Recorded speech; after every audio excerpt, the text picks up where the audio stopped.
میرے والد صاحب مجھے بچپن میں ایک واقعہ سنایا کرتے تھے کہ ہمارے علاقے میں ایک پیر صاحب تھے جو زمیندار بھی تھے اور ان کے ہزاروں مریدین تھے۔ وہ اپنے مرنے کے بعد کسی کو خواب میں نظر آئے تو اس نے دیکھا تو اس نے کہا پیر صاحب آگے کیا بنا؟ کہنے لگے اللہ نے مجھے معاف کر دیا۔ کہنے لگے ہاں آپ کے تو ہزاروں مرید تھے اور آپ ان کے پیر تھے اور آپ کا فیض تھا تو آپ کی تو بخشش ہونی تھی۔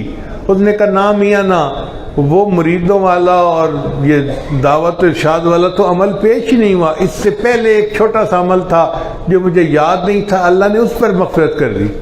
اس نے کہا وہ عمل کون سا تھا؟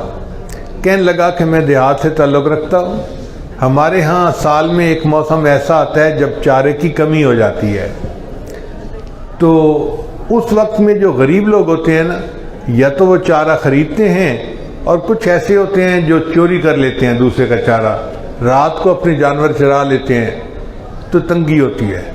تو فرمانے لگے کہ ایسا ہی کوئی وقت تھا اور میں دیکھ رہا تھا کہ میرا چارہ روز کم ہوتا جا رہا ہے۔ ایک دن میں نے گاؤں والوں کو پیغام بھی بھیجا کہ بھئی میرا چارہ میرے جانوروں کے لیے پورا ہے، اب کوئی میرا جانور یعنی میرا چارہ بغیر اجازت کے نہیں کاٹ سکتا، پھر بھی کم ہوتا جا رہا تھا۔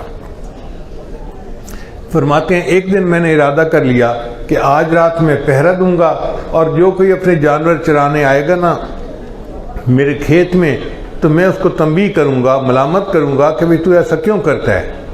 کہتے ہیں کہ میں چھپ کے بیٹھ گیا عشاء کے بعد، جب رات کا اندھیرا گہرا ہو گیا تو اس وقت میں نے دیکھا کہ چند بکریاں میرے کھیت میں داخل ہوئیں اور انہوں نے چرنا شروع کر دیا۔ کہتے ہیں کہ میں اٹھا تو میں نے دیکھا ایک نوجوان سا لڑکا تھا جو ان بکریوں کے پیچھے آ رہا تھا، چرواہا تھا۔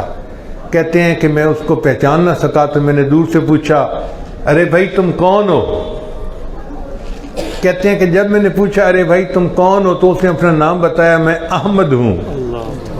کہتے ہیں کہ جیسے میں نے یہ نام سنا تو میرے دل میں خیال آیا تو احمد تو میرے آقا صلی اللہ علیہ وسلم کا نام ہے، میں نے اتنا کہا احمد ہیں تے پیا چرا، اگر تم احمد ہو تو چراتے پھرو۔